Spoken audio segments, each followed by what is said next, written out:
Hey,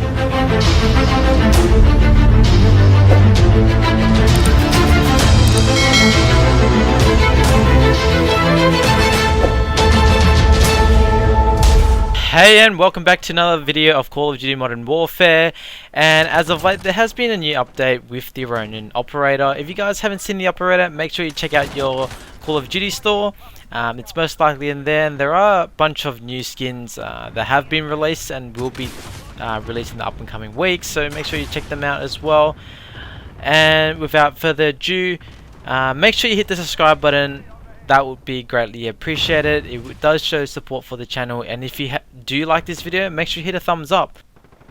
That would be greatly appreciated. If you guys haven't checked out the video on Call of Duty Best Weapon Loadout for Season 3, then make sure you check them out as well.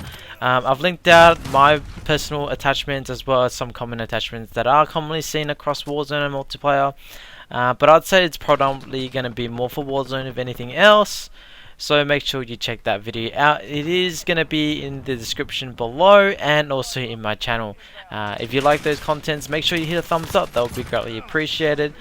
And yeah, okay, so moving on to the topic for today, we are going to be talking about some of the best sniper rifles for Warzone in particular, as well as multiplayer. I think they go hand in hand based on which sniper rifle you're going to be looking at. So in terms of what I'm talking about the HDR and the AX50 here, along with the Dognov, and as well as I'm going to be talking about the Kar98, which I think is a pretty impressive sniper rifle. Not so much sniper rifle, more of a marksman rifle.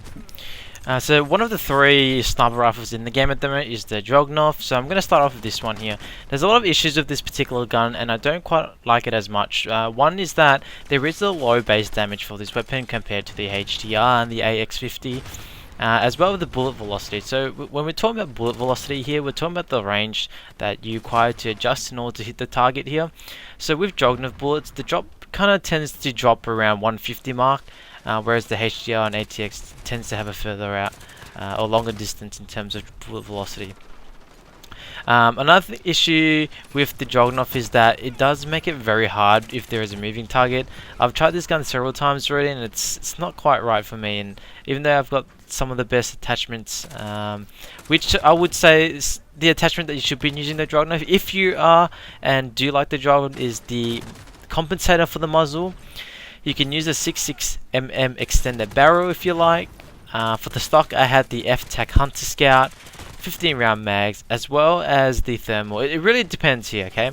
You want to pick either the thermal scope, like most snipers, or you can simply go off with the Cronen C480 Pro. That's really optional if you do like the Dognov. In my case, it's not for me. The AX50 is the next weapon here. It is one of the most highly debated weapons between the HDR, but it is just as good, so don't need to diss it. In terms of the attachment here, I do have the monolithic suppressor, followed by the 32 factory barrel, have the thermal sniper scope, which is an optional thing, and you can change it to something else that you prefer, single guard arms assassin, and the presence of mind. AX50 damage output and the fire is pretty much the same between the HDR, so there isn't any difference in terms of those aspects. However, swapping the optic does make a slight change, but that is really an optional preference in terms of what's making you feel more comfortable in terms of killing the target. However, moving into the disadvantage, there isn't that many actually. Well, I can only think of one at the moment, and that is the bullet velocity. And all that means is that you're going to have to slightly adjust your aim above the head a bit more, otherwise you might hit the torso when you're hitting the target. So with the attachment I have listed out, both in this video and the other video, I do think that the AX50 does win the spot of close quarter combats. When I talk about close quarter combat, I'm referring to engagements from anywhere from 150 meters and below, which is a great addition to quick scoping enemies that are fairly close to you. So the HDR is the weapon that is commonly compared to against the AX50. The AX50 is one of those weapons that is compared to a lot too in terms of velocity, accuracy, and even the bullet drop. So with HDR, the bullet drops on these doesn't really affect it up into 250 meters to or even 300 meters. It just really depends. You don't have to adjust too much in terms of the bullet velocity, which is a great addition to this weapon if you have the right attachments to it. Even if you have just the standard scope, I do realize that the zooming on the scope is a lot more zoomed in than the AX50, which is a great addition to it, allowing you to be able to pinpoint your enemies a lot better. And the next thing I'm going to be talking about is the HDR loadout here. I do have my own variation of the HDR loader, but I will give you another alternative version to it. So this is my typical version of the loadout. So we have a monolithic suppressor, a 26.9 HDR Pro, a TAC laser, thermal sniper scope, an F-TAC stalker scope. That is all you need to it. However, you can substitute the 26.9 HDR Pro for the 26 bull barrel if you like to, and or if you want to, you can also swap out the TAC laser for the perk. Either Recon or Presence of Mind is still a great attachment to the weapon.